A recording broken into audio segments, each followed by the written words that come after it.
from Decodable Readers Australia. I'm excited because we've got a mini-series called Celebrating Science of Reading Influencers. There are so many amazing people doing work here in Australia and globally to spread the word of the science of teaching reading. And these people are really bridging that gap for our educators, from that research to quality instruction and practice in our classrooms. So we've decided to celebrate them and connect our community with them, because who wouldn't want to be on this journey with them? So sit back and enjoy. Each week we've got a different influencer that we're going to showcase and connect you with.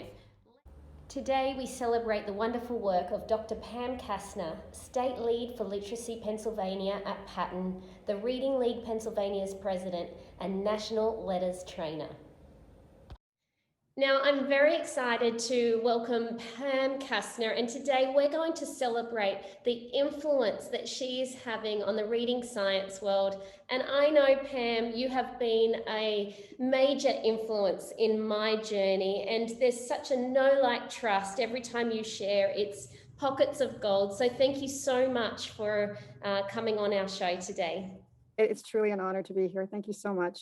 Can you tell us a little bit about your journey and what you do in regards to reading science? Okay. Well, now, and it's been a journey for sure. Now I'm the state lead for literacy in Pennsylvania at the Pennsylvania Training and Technical Assistance Network at PATTAN. That's a mouthful. But what we are the professional development arm for the Bureau of Special Education and the Department of Education in Pennsylvania.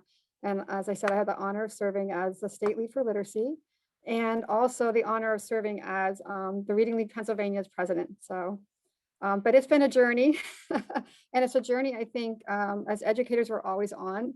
It's one that never ends, and it's such a wonderful journey to be on. I started my career as a kindergarten teacher. My heart will always be with those little ones and those emergent readers. I was also a national board certified teacher when I taught, and I became a reading specialist. And eventually I had a real heart for all kids, but especially kids who are especially at risk. And I was fortunate enough to be selected as a distinguished educator for the state. And so I left my school district and worked for 3 years in high-risk schools across our state to support them. But in terms of my journey into the science of reading, honestly, it was LETRS that changed my life.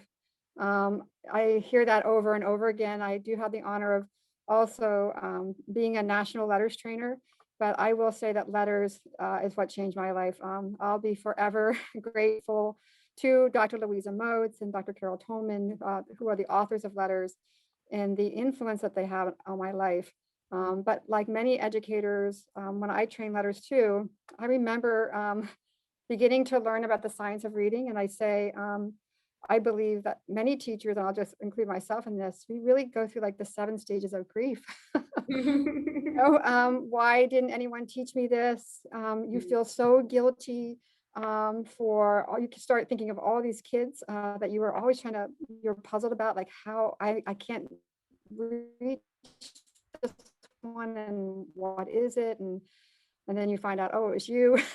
The knowledge, you just didn't have that knowledge then. But always too, when I'm training, I always say it's a no shame zone. When we know better, we do better. And honestly, as educators, if we're going to teach, we really are compelled to be lifelong learners.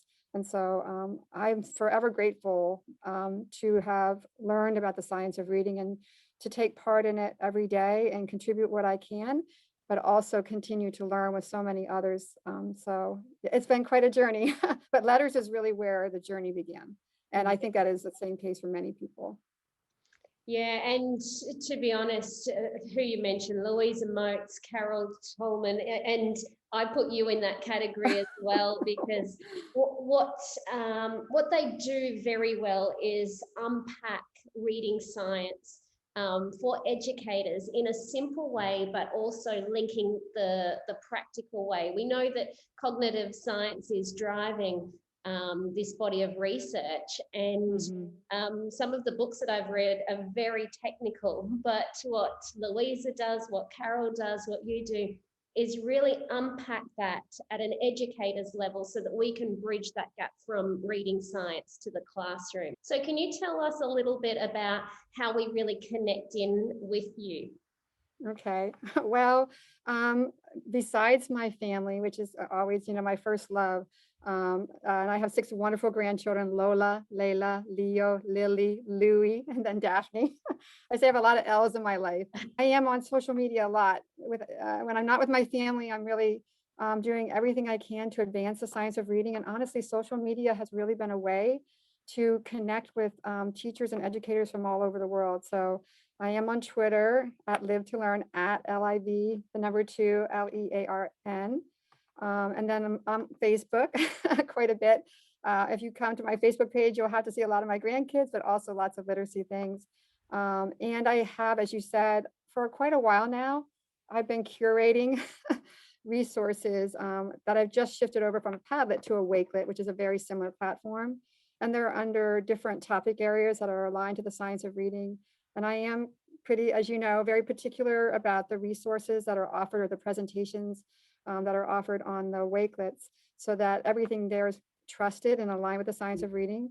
I am, as you are too, a very firm believer in the science, that we have to be grounded in the science, but we also have to have translation of that science. And it's good to have at least resources that you can trust, to say that this is a translation to the science of reading. The science of reading, due to the amazing Emily Hanford and many others, has really become more of a general public knowledge, which is wonderful. But also what we're seeing is that many are adopting the science of reading, and not necessarily in a deep way. So one thing that's been happening is the Reading League has established the defining movement around the definition around the science of reading. And that's really important too, because we have to begin with common knowledge.